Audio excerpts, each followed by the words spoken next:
السلام عليكم ورحمة الله وبركاته. اليوم هو الاحتفال بعيد المولد النبوي، ذكرى المولد النبوي الشريف. والمسجد الإبراهيمي مفتوح جميعا، كل أروقته أمام المصلين المسلمين، ونحن ندخل من الباب الخلفي. في الأيام العادية ممنوع للمسلمين أن يدخلوا هذا الباب.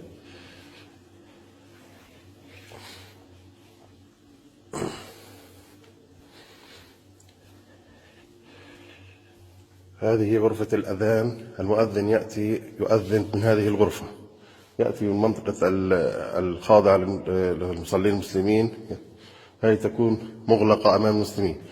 يدخل المؤذن من الباب هذا الأمام ويأتي ليؤذن هنا.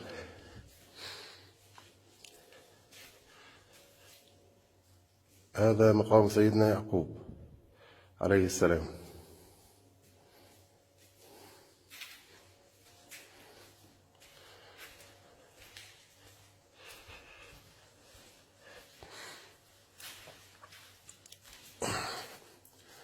هذا مقام سيدنا يوسف عليه السلام.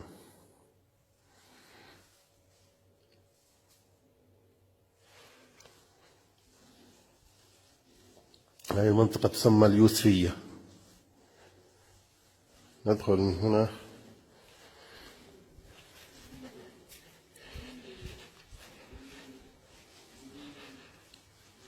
هذا المكان أيضا يكون مع الإسرائيليين في الأيام العادية. اليوم مفتوح جميعا أمام المسلمين.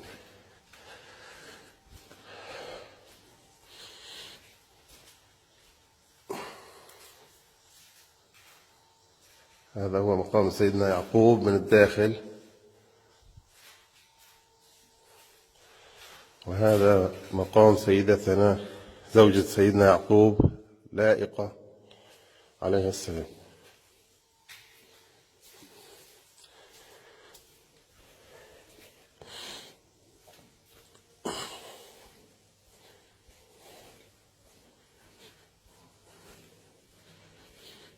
ندخل من هنا.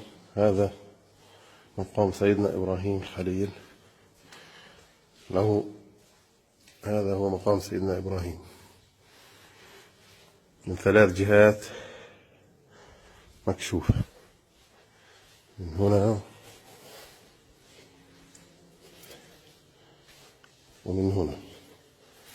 هذا هو مقام سيدنا إبراهيم الخليل عليه السلام. وهذا مقام سيدتنا سارة زوجة سيدنا إبراهيم عليه السلام من المنطقة الداخلية.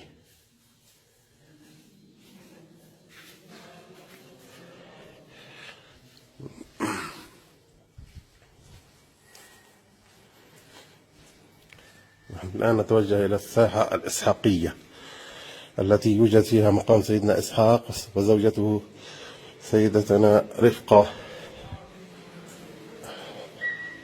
هذا هو مقام سيدتنا سارة.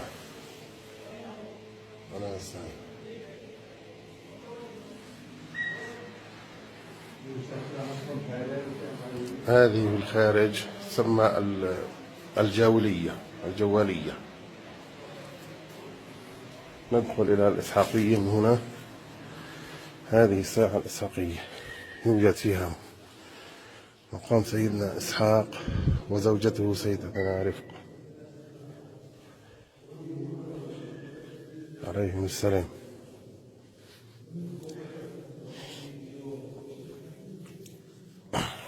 كل المسجد الإبراهيمي مفتوح أمام المصلين المسلمين. هذا هو الغار الشريف. هذا هو الغار الشريف. هذه الفتحة، هذه الفتحة يوجد ضوء في الأسفل عند المغارة التي يوجد فيها قبور الأنبياء. تفتح من هنا ويوجد إضاءة داخلية.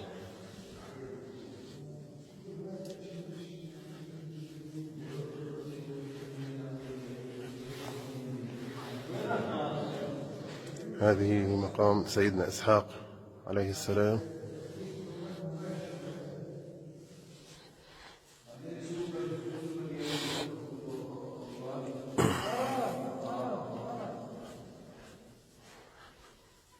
وهذا مقام سيدتنا رفقة عليها السلام.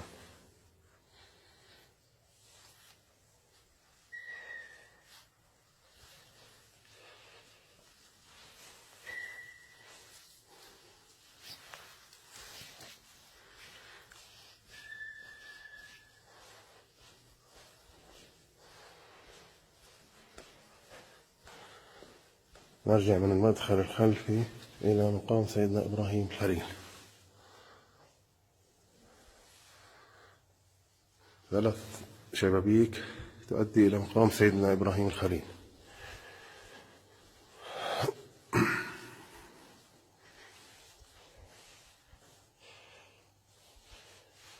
هذه منطقة التي دخلنا منها في الأول هي اليوسفية.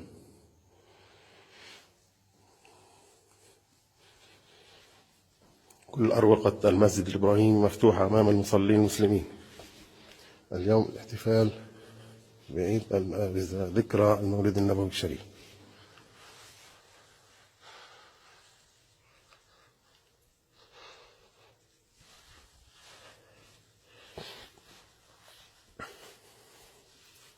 هذا هو منبر سيدنا صلاح الدين الأيوبي الذي جلبه من مصر، ولا يوجد فيه مسمار واحد، كله خشب من الخشب، مركب بطريقة فنية رائعة.